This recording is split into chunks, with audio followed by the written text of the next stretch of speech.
Halo guys, welcome back di podcast Suara Hijau, hijaukan visi, hijaukan aksi.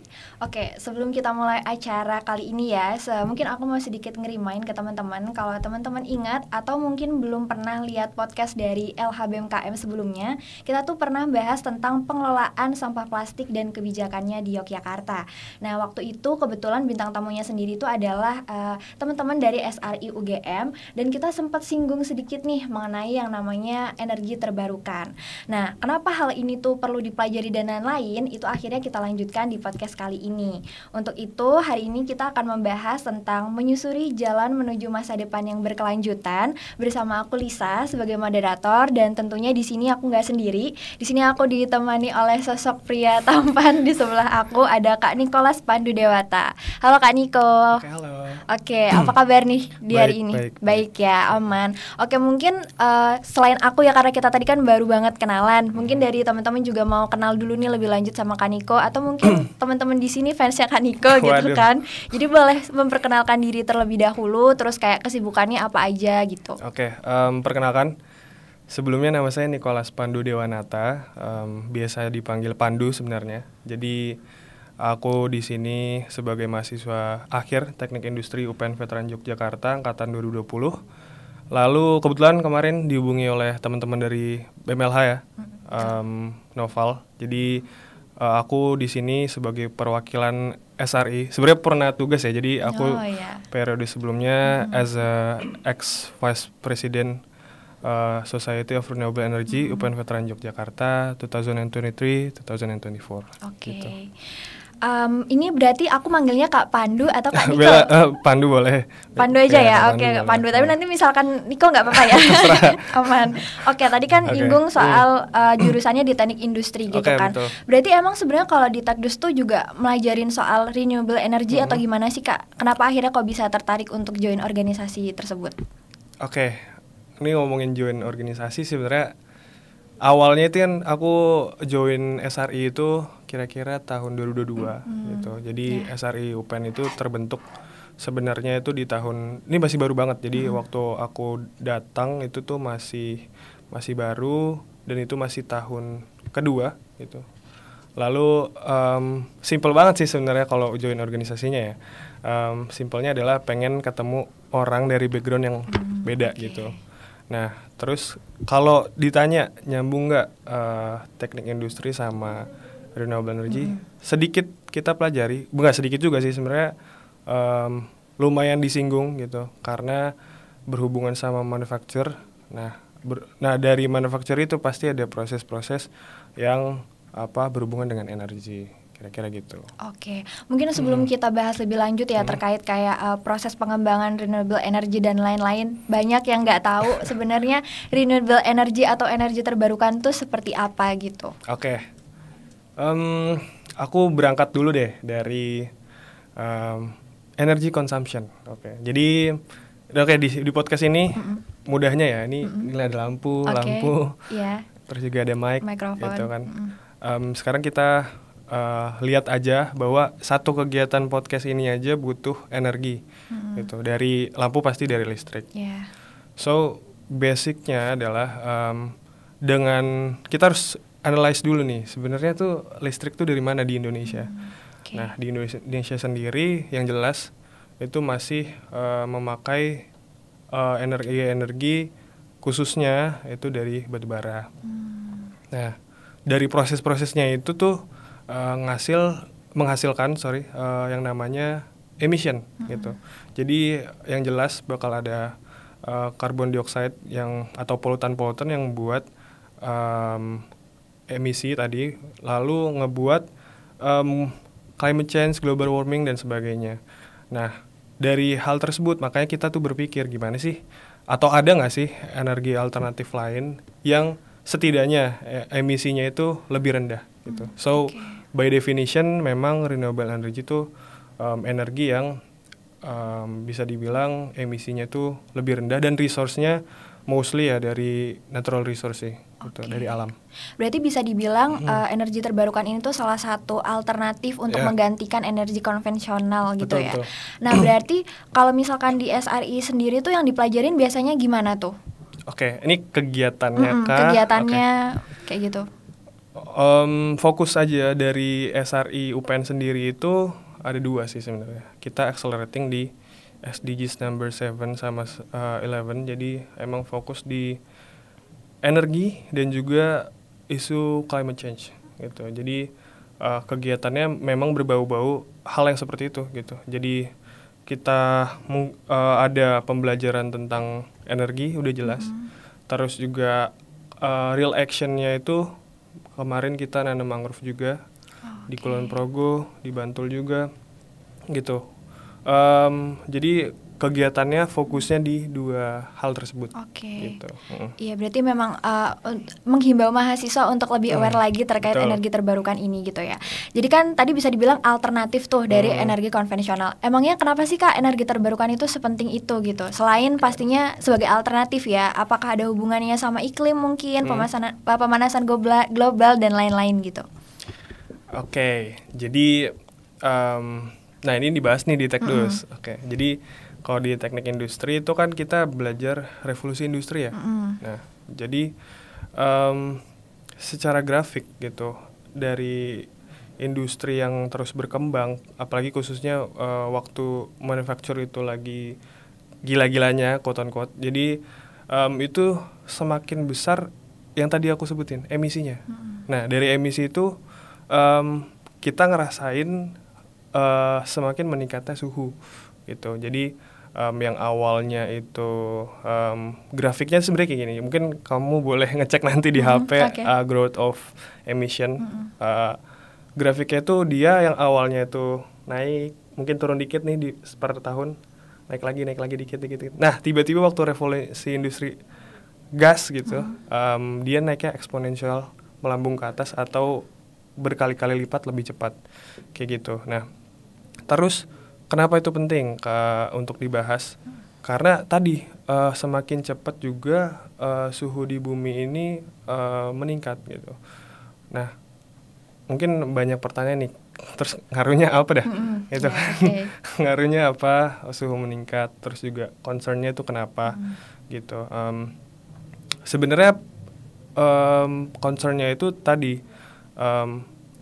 As a individual aja kita sebenarnya udah ngerasa nggak enak lah kalau misalkan dipapar oleh sinar matahari yang semakin panas gitu. Terus yang aku ketahui juga semakin buruknya di peningkatan tadi itu suhu. Yang pertama tadi udah jelas secara individu ngerasa nggak enak gitu segala macam. Mungkin kamu juga kalau misalkan nugas atau apa, kalau panas, pusing juga kan, gitu kan. Itu ngaruh juga ya berarti. Atau misal nggak nyaman lah intinya itu. Terus yang kedua dari si bencana sih sebenarnya, nggak bisa dipungkirin sebenarnya emang nggak kelihatan jelas gitu dari kita bahwa banyak bencana-bencana yang diakibatkan karena tadi suhunya itu meningkat. Salah satunya itu beberapa tahun terakhir tuh yang kalau kamu ingat berita tuh di Australia kebakaran, terus di ini juga lucu ya di Europe itu mulai kepanasan gitu. Yang sebelumnya tuh dingin dan lain-lain, tapi sampai degreesnya tuh aku lupa berapa, tapi bukan lumayan lagi, panas banget. Apalagi untuk mereka orang-orang luar negeri, foreigner. Gitu. Dan terakhir memang meningkatkan penyakit sebenarnya. Ini bukannya jadinya nakut-nakutin gitu. Tapi permasalahannya adalah emisi itu nggak kelihatan gitu. Di sini tuh kita nggak tahu nih sebenarnya udara kita itu bagus atau enggak. Benar. Gitu. Kamu ngirup udara, coba. Nah, itu tuh kita nggak tahu sebenarnya. Nggak bisa mendeteksi sebenarnya tuh bagus atau enggak gitu. Iya, tapi emang aku rasa kalau aku pribadi ya, walaupun nggak ngerasain secara langsung udara kita ada apa, tapi aku kerasa sih Kak kayak kurang sehat gitu di badan. Kayak nggak tahu ya, kayak misalkan nih kulit ngelupas dan lain-lain Okay. gitu juga menurut aku agak ngaruh sih di udara ya, walaupun aku nggak tahu ya itu bener atau enggak, tapi kayak menurut aku tetap ada pengaruhnya gitu. Iya benar. Nah berarti Kak, terkait alternatif tadi ya, tapi sebenarnya ada nggak sih kayak perbedaan efisiensi ketika suatu hal digunakan pakai energi konvensional atau terbarukan gitu? Kayak ada perbedaannya nggak gitu? Penggunaannya efisiensi ya, maksudnya lebih bagus mana atau gimana? Iya. Dari konvensional. Betul. Kayak mungkin Wah, dari ini- impact-nya atau lain-lain. Ini agak tricky juga ya. Jadi gini, yang aku tahu, yang nimbulin emisi tadi itu kan dari beberapa sektor, sorry. Oke. Pertama industri, Iya. manufaktur Oh, itu betul. besar ya. Makanya aku ketika terlibat baru sadar juga, wah ini tugasku nanti juga nanti kalau udah kerja dan lain-lain untuk fokus di sini. Kedua itu jelas ya, industri yang berhubungan dengan kelistrikan, menghasilkan listrik, batu bara dan lain-lain. Ketiga transportasi, berarti berhubungan sama yang menghasilkan minyak. Dan terakhir juga setauku agriculture yang ngasilin pupuk. Prosesnya itu tuh juga ngasilin emisi kayak gitu. Nah, kalau ditanya bagusan mana, nah ini tergantung sudut pandang juga. Kalau dari opiniku ya, yang pertama goalsnya tuh mau di mana gitu. Karena jujur ya aku juga baru tahu kalau di Indonesia sendiri itu juga kita ngomongin transportasi dulu ya. Kita ngomongin transportasi dari sisi demand, kebutuhan bahan bakar minyak di Indonesia aja sebenarnya belum tercukupi. Iya betul. Jadi gini, dari sisi konvensionalnya, yang aku tahu ya, demand per hari untuk bahan bakar minyak itu tuh sekitar 1 jutaan BPH kalau nggak salah. Oke. Jadi barrel per hari. Sedangkan producing dari minyak di Indonesia itu tuh baru sekitar 600-700 ribu BPH. Jadi kita masih impor juga untuk minyak. Kenapa minyak itu juga mahal tuh di situ sebenarnya. Nah, jadi di sisi lain konvensional masih dibutuhkan, tapi di sisi lain kita juga harus accelerate untuk meningkatkan itu tadi. Nah, jadi kalau ditanya lebih baik mana, ya lebih baik yang sekarang itu di-maintain dengan oke, tapi sambil berjalan, sambil juga akselerasi untuk yang terbarukan gitu. Karena gak bisa semerta-merta langsung ubah sebenarnya. Kita butuh waktu, tapi waktunya itu harus dipercepat. Gitu. Secara kesimpulan itu kita butuh waktu untuk akselerasi, tapi harus dipercepat. Kalau enggak nanti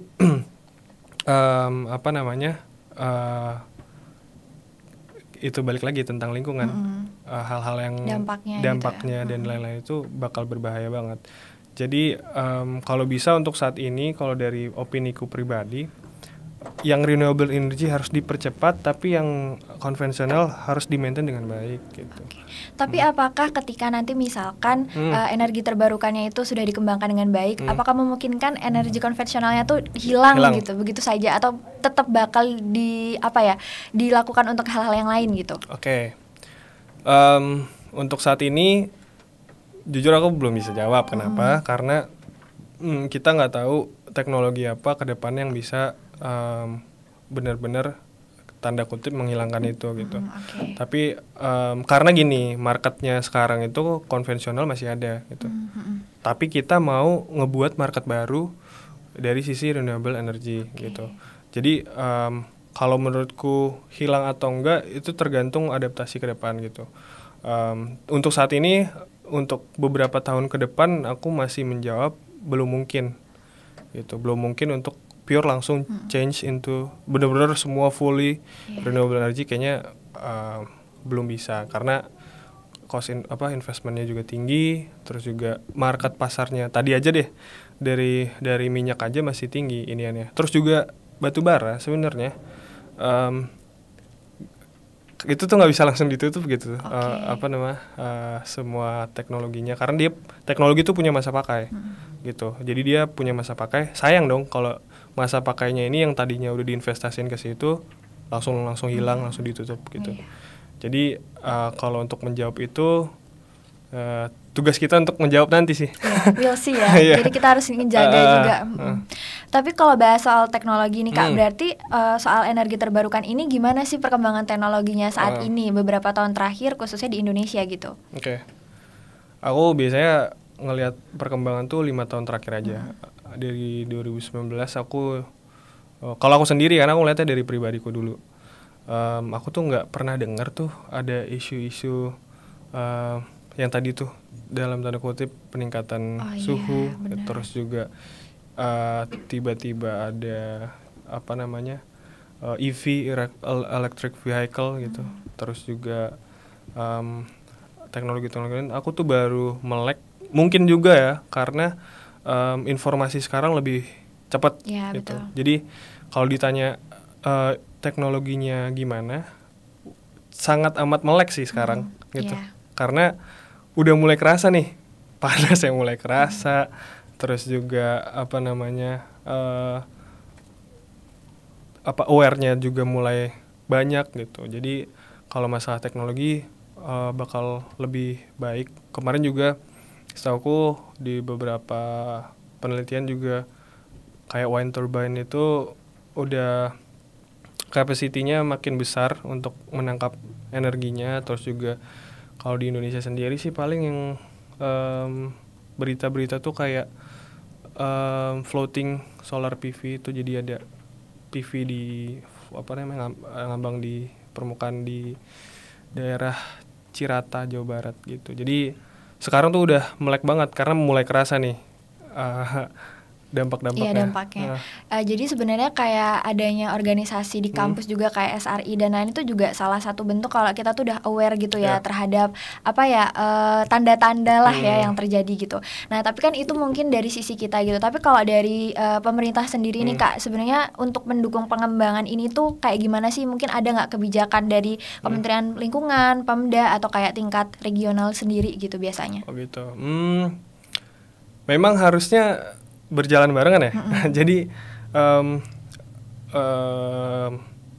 perubahan di mikro itu tadi tuh di individu dan juga sekitar, misal tadi mungkin kurang-kurangin deh kalau misalkan apa namanya pakai lampu abis belajar gitu, kurang-kurangin deh. Kalau nggak gitu. dipakai nggak usah dinyalain gitu ya. Yang itu tuh kan kadang-kadang sepele. Apa iya ngaruh gitu kan. Tapi kalau satu orang mungkin nggak terlalu kelihatan ya. Tapi bayangin itu 1.000 orang, 10.000 orang kayak gitu juga benar. banyak banget yang saving. Nah, tapi itu kan baru kecil gitu. Tapi memang justru yang selaras tuh kalau makronya. Jadi udah tahap di countries, negara-negara. Apalagi kebijakan itu ngaruh banget. Kebijakan itu ada untuk ngatur dan kita ada untuk ngawasin kebijakannya gitu. Nah kalau ditanya ada nggak sih kebijakan yang ngatur, oh jelas ada gitu. Dan kalau setauku dari SDM juga itu ada target. Jadi dia tuh punya target capaian EBT atau energi baru terbarukan. Kalau di tahun 2025 itu tuh dia pengennya tuh EBT improving 23% atau 23%. Terus sekitar 2030 itu 30-31%. Itu target. Kalau dari segi kebijakan yang mengatur ada namanya kebijakan energi nasional, ada juga rancangan undang-undang energi daerah RUED, ada juga RUEN. Jadi sebenarnya kalau mau baca itu banyak sih. Itu panjang juga nih bahas mungkin sampai besok kali. Oke, berarti bisa dibilang sebenarnya itu juga termasuk salah satu tantangan ya dari pemerintah gitu. Nah tapi Kak, ada nggak sih kayak tantangan utama yang dihadapi buat penggunaan energi terbarukan ini gitu? Mungkin ya dari sisi kita sebagai masyarakat atau ya dari pemerintah sendiri gitu. Oke. Tantangan yang pertama aku lihat sebagai akademisi dulu deh. Emang R&D-nya cukup punya cost juga kan untuk research and developmentnya. Jadi tantangan di biaya biasanya yang digembor-gemborin investmentnya dan lain-lain. Itu satu tentang biaya. Terus yang kedua, selain biaya, sebenarnya belum semua orang itu peduli sih.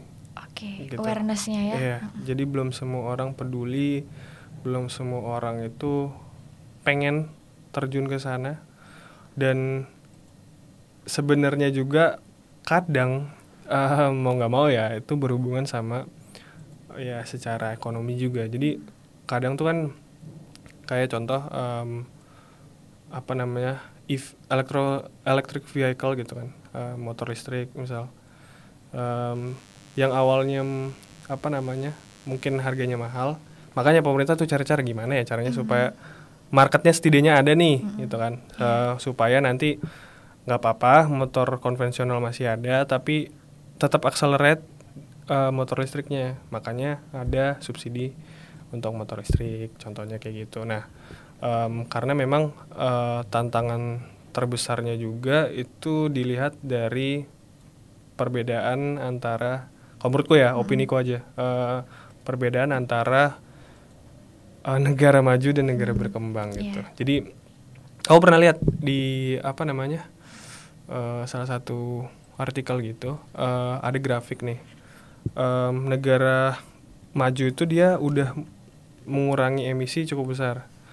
Nah sedangkan negara berkembang dia itu malah bukan mengurangi, malah meningkatkan gitu. Nah ini kan yang jadi salah satu tantangan globally gitu. Kalau di Indonesia sendiri saat itu 3 dasar itu yang kayaknya masih lumayan, nggak mau bilang masalah ya, tapi challenging gitu, tantangan.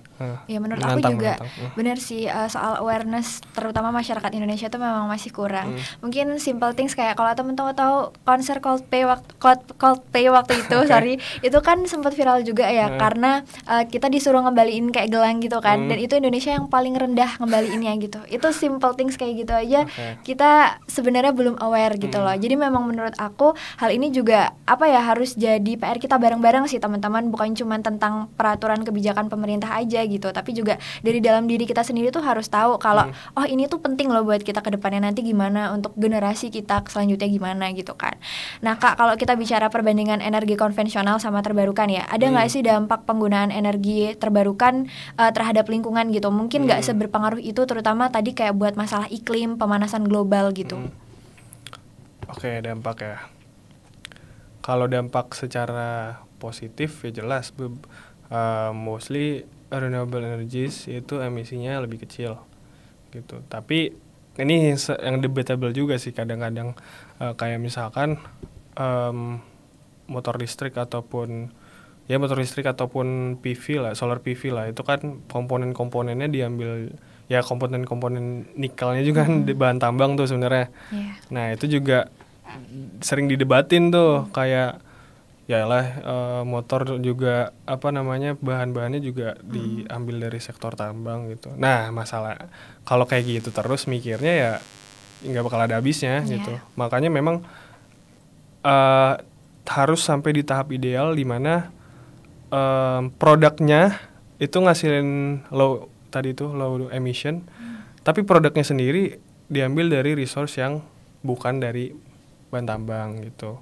Tapi itu kondisi yang idealnya kan kayak gitu. Tapi kan untuk nyampe ke sana ya pelan-pelan gitu tadi. Kalau nggak dimulai untuk aware, untuk apa namanya merubah kebiasaan dan lain-lain ya kapan sampai di sana. Dimulai dari hal simpel dulu gitu kan ya, dari diri sendiri teman-teman. Nah tadi kan kita sempat singgung juga tentang harga BBM yang mahal gitu ya Kak. Nah sebenarnya gimana energi terbarukan ini tuh bisa mempengaruhi ekonomi? Apakah nanti justru ekonomi kita akan membaik atau mungkin ada inflasi gitu kan? Gimana nih Kak? Inflasi, oke. Nah itu makanya apa namanya, ini tuh strateginya itu nggak bisa nggak sistematik, nggak membutuhkan banyak pihak gitu, karena kita harus tahu behaviornya suatu negara dulu, masyarakatnya gimana, terus juga harus ada sektor pemerintah dan juga company, karena mereka yang paling banyak juga menghasilkan emisi gitu. Mereka dan kalau ditanya secara ekonomi nih, secara ekonomi apakah bakal ada inflasi? Wah itu itu yang paling harus dihati-hati gitu. Jadi makanya tadi aku bilang accelerate itu harus bertahap gitu. Makanya pemerintah pun kan targetnya juga bertahap, nggak besok 50% EBT gitu atau kapan. Kalau enggak ya itu mungkin terjadi gitu. Hal-hal kayak gitu tuh mungkin terjadi kayak gitu. Kalau saat ini peran inovasi teknologi yang dimanfaatin buat ngoptimalin dari pembaruan energi ini ada nggak sih Kak? Apa tuh maksudnya? Inovasi kayak teknologi apa yang kita pakai gitu untuk ngembangin si energi terbarukan ini gitu, khususnya di Indonesia. Kalau inovasi sih banyak banget sih. Yang yang tadi ya udah di-mention juga PV yang floating itu. Terus beberapa karya juga kan kayak solar PV juga tuh banyak yang semakin ningkatin capacity-nya gitu. Jadi serapannya tuh makin banyak, makin efisien. Jadi kalau ditanya dari segi inovasi, itu mulai banyak gitu. Karena semakin dibahas itu bakal ada kemungkinan untuk mau berkembang gitu. Contoh misalkan kamu yang tadinya nggak tahu nih tentang renewable, jadi kepo. Dari kepo, wah gimana sih untuk ngembanginnya kayak gitu. Mulai mikir, nggak usah dari. Nah makanya aku juga kadang agak sedikit nggak pengen gitu kalau misalkan renewable energy tuh kesannya ya untuk anak teknik doang. Itu wah itu aneh sih. Kenapa? Karena yang dibahas di sini bukan hanya segi teknikal, tapi gimana caranya juga dari sisi kebijakan. Mungkin kalau anak teknik ngomongin kebijakan juga paham, tapi nggak sepaham hukum misalkan. Terus juga dari segi deliver to masyarakat, mungkin harus butuhin anak-anak sosial dan lain-lain kayak gitu. Jadi untuk ngomongin inovasi ini juga menurutku itu tuh semua elemen gitu. Iya benar. Pada intinya kita emang harus gandeng tangan bareng-bareng buat ke tujuan itu gitu ya. Karena ternyata sebenarnya teknologi kita nggak terlalu tertinggal banget kok gitu kan. Kita masih bisa nyoba gitu kan. Dan ini juga berarti intinya kalau kita bicara soal alam nih, kita kan bicara soal yang memanfaatkan alam, yaitu kita sendiri gitu. Berarti kan hal ini bukan cuman butuh dukungan dari pemerintah, tapi dari diri kita sendiri. Betul. Gitu kan. Apalagi kita mahasiswa nih teman-teman. Nah kira-kira ada apa ya Kak, kayak apa sih hal-hal yang untuk bisa ningkatin kesadaran kita nih termasuk tentang energi terbarukan ini, apalagi mungkin buat yang awam tuh belum tahu ini tuh apa, cara belajarnya gimana gitu. Mungkin dimulai dari hal-hal simpel deh gitu untuk menyadarkan diri kita sendiri. Waduh, untuk sadar ya ini. Wadah SRE dan juga teman-teman community itu kayaknya salah satu bentuk itu. Termasuk ini BMKM dan lain-lain. Jadi ini bisa dijadikan wadah untuk semakin aware. Contoh ini mungkin orang yang nonton juga bakal lebih paham nih apa sih, ngomongin apa sih gitu. Benar. Nah tapi kalau untuk perubahan perilaku mau nggak mau memang dari diri sendiri gitu. Jadi kalau bisa nggak usah nunggu orang lain sih gitu. Dan biasanya kalau udah terbentuk atau tercipta community yang aware, sedikit aja misalkan dari 10 orang berarti 5-6 orang udah kayak gitu, pasti ada gak sih kepikiran kayak aduh kok dia udah kayak gini ya. Kayak misal kamu punya grupmu sendiri di pertemananmu, mulai 1, 2, 3, 4 orang tuh. Lama-lama kayak aduh kalau misalkan gak kesana juga mungkin bakal gak tahu nih perkembangannya kayak gimana kayak gitu. Oke, mungkin ini pertanyaan terakhir dari aku ya Kak. Kita kan sebagai mahasiswa punya peran penting nih, apalagi kita kan ada Tridharma Perguruan Tinggi, yaitu pendidikan dan pengajaran, penelitian dan pengabdian masyarakat. Nah, kontribusi apa sih kira-kira yang bisa kita lakukan gitu untuk mendukung pengembangan dari energi terbarukan ini?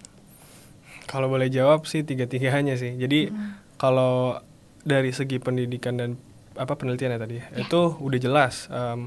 Kalau SRI sendiri, karena pengalamanku di SRI, itu kita ada kegiatan mengajar ke SMA gitu. Jadi kita setidaknya kita berikan edukasi, betul, untuk hal-hal yang tadi tuh berbau lingkungan dan juga energi terbarukan. Nah, karena apa harus dimulai dari SMA? Malah kalau bisa tuh dari tingkat yang lebih kecil lagi, SD mungkin kalau bisa. Karena perilaku kita sekarang yang udah menganjak remaja ke dewasa itu kadang lebih susah diubah. Iya, benar gitu. sih. Tapi kalau udah di edukasi dari tahap yang lebih dini itu tuh bakal membantu banget gitu. Nah, itu dari segi edukasi. Kalau dari segi untuk pemberdayaan masyarakat gitu, ya itu bisa dengan bina desa juga, dan juga edukasi juga ke desa-desa. Jadi kebetulan kemarin kalau di organisasi SRI UPN Veteran Yogyakarta waktu tahun 2022 itu pernah bareng SRI nasionalnya, itu tuh kita sama-sama edukasi desa di daerah Magelang itu untuk pemasangan solar PV. Itu jadi kita udah kumpul bareng-bareng gitu, dan kontributnya tadi itu juga tuh kalau kita ketemu sama orang-orang yang visinya sama dan juga pemikirannya sama, makin enak ngejalaninnya kayak gitu. Jadi kalau ditanya kontribusinya, seharusnya kita punya peran yang sangat penting juga gitu. Ya, bisa dilakukan dengan hal kecil tadi ya, sesimpel kayak soal lampu dan lain-lain gitu. Iya. Nih Kak, sebelum aku tutup, aku pengen ini dong Kak Pandu closing statement gitu. Closing statement. Ya, kayak entah itu mengajak mungkin teman-teman untuk belajar tentang renewable energy lebih dalam atau apa aja, nggak apa-apa. Sesimpel 3 kata juga nggak apa-apa. Apa aja deh. Yang pertama aku mau jelasin dulu untuk kamu deh dan teman-teman BMKM dulu nih, nanti ke teman-teman yang nonton. Kalian kan sebagai wadah di sini gitu, BMKM dan juga ya khususnya organisasi di kampus. Kalau bisa pergerakannya lebih masif. Kalau bisa juga kalian mungkin nih yang sudah terjun di BMKM kan lumayan paham juga tentang politik kampus dan lain-lain, terus juga berhubungan dengan pemangku-pemerintahan di UNIF gitu misal. Nah, mungkin nanti kalian pun bekerja di ranah itu misal. Ya aku sih titip untuk teman-teman BMKM dulu untuk ngejaga dan mengawal kalau kalian jadi di posisi itu gitu. Di posisi yang strategis untuk mengatur kebijakan gitu. Meskipun kita nggak tahu siapa di antara kita nih yang bakal kayak gitu. Itu untuk teman-teman BMKM. Nah, untuk teman-teman dan masyarakat di luar sana, yang pertama aku pengen ngasih tahu juga bahwa ya aku juga itu adalah bukan orang yang expert banget, belum kita sama-sama belajar. Ya belum di tahap itu. Tapi kita sama-sama di orang yang berdosa, ibaratnya dosa lingkungan kita tuh pasti ada gitu. Aku pun kadang dosa lingkunganku banyak banget. Kadang-kadang suka lupa ini, lupa itu, atau malah kita tuh kadang tahu nih harus ngapain, tapi nggak dilakuin. Itu kan jelek ya. Nah itu jadi aku dengan kehadiranku di sini ngobrol sama teman-teman, sharing segala macam, kalau bisa menambah wawasan, dan juga yang terakhir sih jangan jumawa juga ya. Jadi karena hal-hal yang nggak kelihatan itu kita nggak aware tuh berbahaya juga. Karena coba bayangin kalau misalkan polutan itu tuh kelihatan ya, atau nggak bentukannya padat gitu. Waduh, kita bakal lebih aware banget. Karena ini bentuknya nggak kelihatan, jadi kita ngerasa aman-aman aja gitu. Jadi saranku terus berkembang lebih baik lagi. Kalau bisa edukasi lingkungan terdekat, keluarga dan lain-lain. Gak masalah juga tadi kalau aku bilang kalau misalkan kita masih banyak dosa lingkungannya, tapi ya itu tadi kita harus mulai untuk berubah gitu. Oke, mungkin bisa disimpulin dari obrolan kita dari tadi ya Kak, terkait dengan energi terbarukan gitu. Pada intinya adalah karena energi konvensional ini kan terbatas gitu kan, jadi kita memang harus berinovasi untuk pengembangan energi terbarukan yang pastinya bukan cuman untuk berkontribusi mengatasi masalah, tapi juga kayak masalah iklim, lingkungan dan lain-lain gitu, yang itu pasti berdampak banget buat generasi kita ke depannya gitu. Dan kita sebagai mahasiswa teman-teman penting banget gitu untuk aware terhadap hal ini gitu, karena kita kan generasi bangsa ya. Setelah ini juga nanti kita punya anak, punya cucu dan lain-lain, ya siapa lagi yang meneruskan bumi kita kalau nggak kita sendiri. Mungkin itu aja teman-teman dari kita, teman-teman BMKM dan juga Kak Pandu. Sebelumnya aku ucapkan terima kasih banyak sudah berkenan memberikan edukasi buat kita, sangat insightful banget. Sukses buat Kak Pandu ke depannya. Amin. Semoga skripsinya lancar, ya kan ya. Terpenting ya. Itu yang paling penting. Ya semangat juga buat teman-teman semua. Pokoknya intinya tetap jaga kesehatan, jaga kebersihan dan jaga bumi kita. Bye bye.